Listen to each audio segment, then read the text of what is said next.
Good morning, everybody. Welcome to today's LinkedIn Live audio event. I've already got Candace here with me. Good morning, Candace. It would seem I don't have to have you raise your hand. It's nice. They finally worked out some of the things about listing people as speakers. Yep, it worked well. Good Excellent. morning. Hi, Helen. And good morning, Helen. Hello. That took me a bit by surprise. I was in without having to press the button or anything. Especially a surprise on a Friday. So as we give people a minute to join, I'll certainly go through and set the stage for today's topic in a moment. But just a couple of things about LinkedIn Live audio events. So while LinkedIn doesn't natively record these events, I've learned over the last few weeks that these discussions are excellent. And so I will be locally recording the audio and sharing that later for anybody who doesn't happen to be able to join us live. You'll see I've got my speakers up on the floor with me, but for anybody that joins us to listen in, you also have this great react button down the bottom, and that's a set of emojis that LinkedIn has provided, so you can give those of us speaking a sense of where you are with us and react as you hear us discuss. Now, in terms of an introduction, my name is Kelly Barner. I'm the owner and managing director of Buyers Meeting Point, as well as being the head of content and brand partnerships at Art of Procurement. And these Friday LinkedIn Live audio sessions have been a part of my LinkedIn Accelerator Creator Program project called Supplier Diversity Discussions. So for 10 weeks, I've been interviewing people, researching, releasing new content, synthesizing ideas to bring together the perspectives of procurement, supplier diversity managers, certifying organizations, and certified diverse business owners themselves. Each week, we've had a different topic that we've all come together to discuss, and this week is no exception. Before I introduce this week's topic and speakers and get us started, I would like to share that next Friday is the last week of the event, and so it's the last of these supplier diversity discussions. Same time, there's a new link. Watch my profile if you would like to join us. But we have so much to discuss next week as we wrap the project up. So the topic that I want to bring to the table with this group today actually comes out of a conversation that I had with some executives earlier this week. And this is a group of professionals that are associated with the supplier diversity movement. And they asked me, and they told me, please be honest, they asked me, what are the top things of concern to chief procurement officers right now? And I paused and I thought for a minute and I said, honestly, they're concerned about inflation, they're concerned about rising fuel prices, and they're concerned about labor shortages. Supplier diversity is on the list, but it's not one, it's not two, and it's not three. So as I bring in my other speakers, I'm joined this morning by Helen McKenzie, who's the head of community and events at Art of Procurement, Candace Rozier, who is the president of Collabra Consulting, Heather Foch, who's gotten up very early this morning to join us. She is the founder and toner queen at Quality Imaging Solutions. And we may or may not have Jason Roberts with us, so I'm going to go ahead and get us started. Helen, we're fresh off 3 days of digital outcomes, and an easy statement to make from what we learned is that there are so many competing priorities that companies, executives, procurement teams, even consumers are trying to rationalize and prioritize right now. When you think about the need to always do some combination of digital and ESG type things, whether sustainability or diversity, and also deal with the complexities going on in the world, what advice or what thoughts do you have around how we can not drop any of the balls, but still put the attention where it needs to be if we have scarce time or resources? I think, Kelly, one of the interesting things that we've talked about over the weeks in these audios is about how people can, what I'd call mainstream supplier diversity into the way that they do things, and that's partly because it's something that they're committed to or their organisations are committed to, but also because it makes business sense, whether it's about near sourcing or it's about managing risk or it's about a better and a more intimate partnership with the supplier that a diverse supplier will often bring. So I think some of the issues around a higher sort of risk barometer at the moment, continuity of supply and the need to get back in talking to suppliers, a bit like we did with the pandemic. Yes.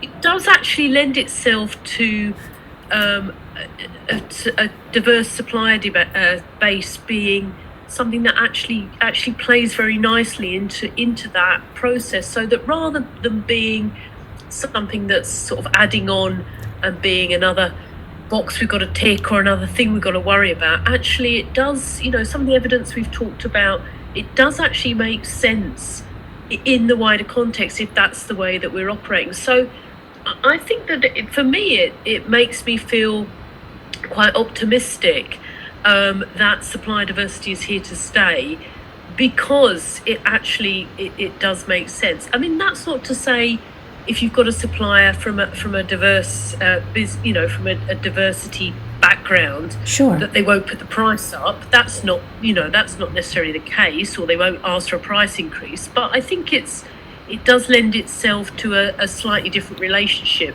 with that supplier, and that can only be a good thing when you're trying to deal with uncertainty from your side as a buyer, but also from their side as a supplier, because those conversations will happen, and that's a good place to be. Well, and it's interesting as I listen to you say that, and I do actually think it's valid to look at supplier diversity or sustainability or transitioning to digital as all sort of objectives or initiatives that could potentially benefit from this same approach. I think what you're saying is we shouldn't think of, here's the main body of stuff that procurement does, and then here are the sideline initiatives that we're going to treat as pet projects. Certainly, supplier diversity could be positioned that way in companies, and I think what we heard this week in both the words of our speakers and the spaces between the words of our speakers is that companies who think of digitalization as a pet project are also going to struggle. So do you think it's about really just having a way we work, a set of priorities, a set of objectives, a set of guidelines, versus having this is the way we work, and then to the best of our ability, we're also going to try to satisfy some of these other little satellite issues? Do you think is it sort of like the danger of the initiative that's getting in our way? I think so, and I do think that some of the technology will lend itself to help us embed it. That's what I would call it, embed it into that. That's just the way we do things around here. And we've seen that with sustainability, where again, let's think about the pandemic, where in the past we might have thought that people would have moved away from more sustainable sourcing because times were hard, or the chips were down, or we couldn't source things, or prices were high. But actually, people doubled down on sustainability during that period, and I think that is because that's the way they do things around here. So I think if we think about it like that, and we also use any of the technology that we're putting in place to just embed it, to make it easy. I mean, I spoke to Colin Glazier from Zip Intake to Procure on one of my sessions, and he was talking about sort of governance and procedures, and also Elizabeth Schlag-Lawrence talked about guardrails and governance in procurement. And I think the more that we can embed it in so that it's just the way it's done, then it doesn't become nice to have. It doesn't become something that people can opt out of, but actually it's just seamless. People just think about it that way, and the technology definitely can help us. That's something that was really positive out of the sessions this week, that it can be sort of programmed in, and then it's happening in spite of us rather than because of us. I think that's not a bad thing. Yeah. Now, Heather, let me pull you in, because we've had a number of conversations. You've joined us for lots of these Fridays. I also got to interview you directly. And one of the things, so Helen's talking about how do we do things around here. That exists on a couple of different levels. It exists on the what are our team or corporate priorities kind of a level, what is the spirit of how we do things. But there always has to be a tactical side too. How do we do things? And when we get into the details of that, sometimes it becomes apparent that because it's unclear how we are supposed to do things, we don't do those things. Because if we're only following the letter of the law and it's not spelled out, then nothing is going to happen. As you have conversations with people around your business, and we've definitely established the fact that you're not looking for your woman-owned certification to sell your business for you. It's your value proposition that sells it for you. Does it worry you that for any of the organizations where it's not fully embedded into the way they do things, that the program could sort of fall by the wayside in the face of worry around economic and geopolitical instability? And just remind yourself to take yourself off mute.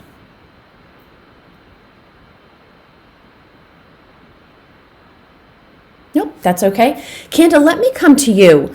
When we think about the mindset, you have your chief procurement officer experience. How do you decide how do we do things around here? And how do you decide how to help your team translate those sort of visionary or guiding principles into the tactics that they're going to act on every day? Thanks, Kelly. And I think that question is actually a natural segue from what Helen was talking about.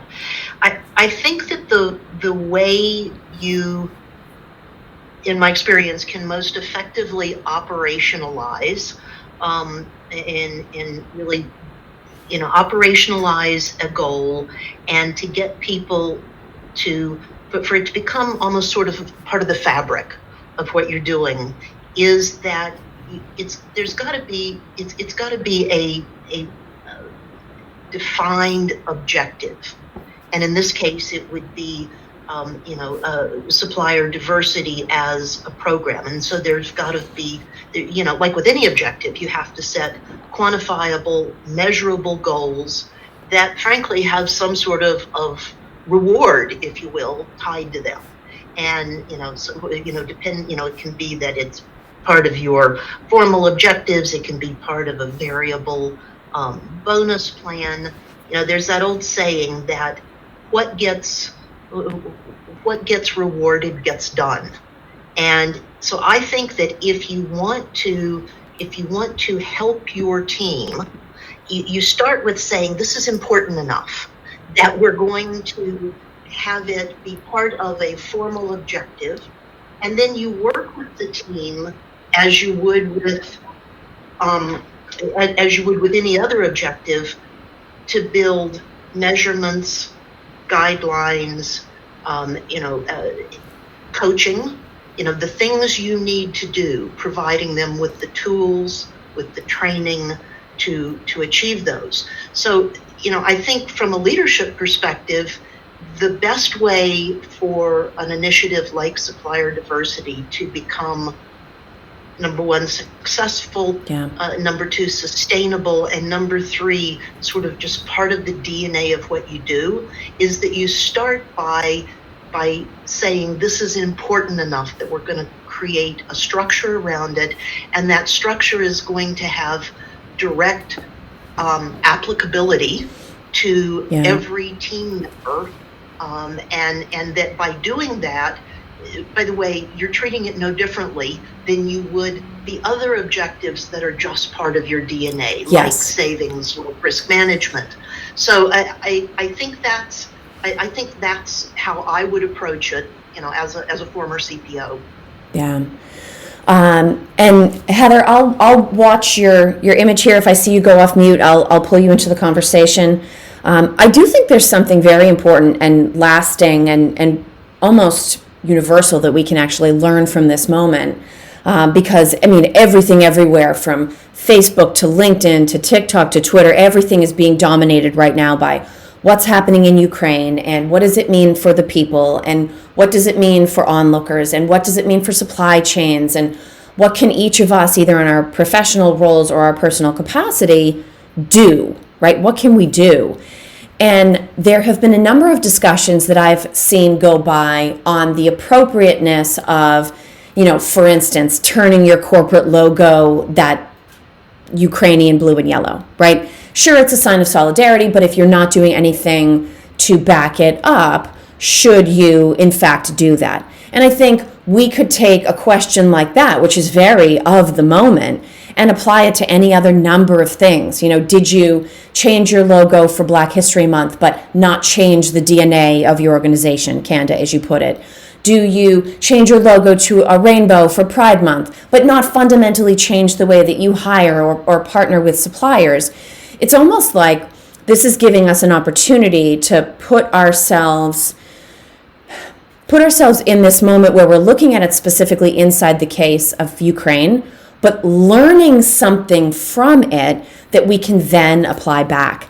And I actually talked about this in the Dial P for Procurement audio podcast that I released yesterday, that it's been so interesting to watch how these major corporations who have been very outspoken about their ESG initiatives, of which in many cases supplier diversity is a part, watching them figure out the very complicated landscape of how to now handle consumer demands and global expectations around how they handle business in Ukraine and Russia. And I think it's interesting, and here's the question I'll pose to all of my speakers. How do you think it makes a difference to start an initiative that you view as coming from a place of positivity, right? Good intent, something like increasing sustainability, increasing diversity, increasing representation, and how that affects the corporate psyche, versus taking something which is starting with a very negative event, this conflict in Ukraine, and forcing us to respond. Helen, if I can start with you, how does it change the way decision makers process a situation when they're starting from, okay, I'm going to embark on this feel-good journey, versus, oh my goodness, some very bad thing beyond my control has happened, and I now need to decide how to handle it? I know this is way beyond procurement, but how do we as people process those two stimulus differently and figure out how to handle them? Well, I wonder whether actually the reactive response, which is the last one you talked about, is actually the most impactful. And I think it plays back a little bit to Candace's point about, understanding why you're doing things. And when we decide to, as organisations, have a policy for something because it's the right thing to do, or sometimes we do that without really thinking through why we're doing it, what that means. Whereas when we have a responsive, a reactive program, and that could be to something like, I don't know, climate change, for instance, where something happens which means you've got to respond because you have to, because I don't know, the climate's changed where you are, the temperature swings are different, you need to source differently or so on. Then actually you've got more impetus around that because you understand why. And the why might be a negative thing in terms of reaction, but at least you've got that baseline to go from. So sometimes that that reactive one is actually more impactful and long lasting. The same with the pandemic and shifting everybody to work from home that could, was a really powerful shift to a different way of working that a lot of people had talked about or had in their mission statements or thought might be a good idea in their HR policies for years, but actually being forced to do something, to react, was better. And back to supplier diversity and that whole agenda, actually the business case for doing that may be, it may be that you end up having a more diverse supply base because you have to, because of changes just now, but actually that does result in a much better outcome for you and your business and your process, because it's managing risk, or it's better supplier relationships or whatever. So Yeah. That's how I feel about it sometimes. I think sometimes if we don't have, I'm trying to think of a phrase, we'd say a burning platform, but that's not a very nice metaphor. But if you don't have a real reason to get on with it, Yeah. you can sort of waffle around it. You can waffle around it and think it's a good thing to do, but then it's a nice to have. So that's my take on it just now. I think there's going to be some interesting and good steps forward that come out of quite a difficult, challenging time for us globally in terms of supply and supply chains and managing this. No, I think you're absolutely right, Helen. And it's interesting because you bring up the very important factor of time. Speaking of, universal pressure points. And this reminds me of something that Phil Beidson, also at Art of Procurement, and I had discussed quite a bit last year, was sort of like the power. I mean, this is a positive thing out of the negative, but the power of the moment created by COVID, because things were so unexpected and so unpredictable that there was a lot more forgiveness around, well, you didn't handle it perfectly, or you didn't see it coming. And there was also correspondingly less concern on the part of executive teams to make a mistake, because in the moment, the priority was placed on being decisive based on the information you had in the moment and doing your best to take action. And if you had to change course later, or if you had to make an adjustment, or if it didn't work out, then everybody was going to say, well, okay, COVID, what did we learn? You did your best, fog of war kind of stuff. Kanda, I want to bring to you this question of time. We can, from a corporate perspective, say, okay, well, it's on our 18-month or 2-year plan to add such an initiative or build a capability or find a technology. But there is no 18 months, there is no 2 years, 5 years, blue horizon kind of planning around companies being forced by the economy, resulting in part, but not entirely, from Ukraine, to make faster decisions. Do you think that there's also going to be a similar willingness to try things to see what will work, even if in a limited capacity, because the pressure is so great, and so therefore maybe the forgiveness will be a little bit higher than it would be as well? How do you think that time pressure element plays into this?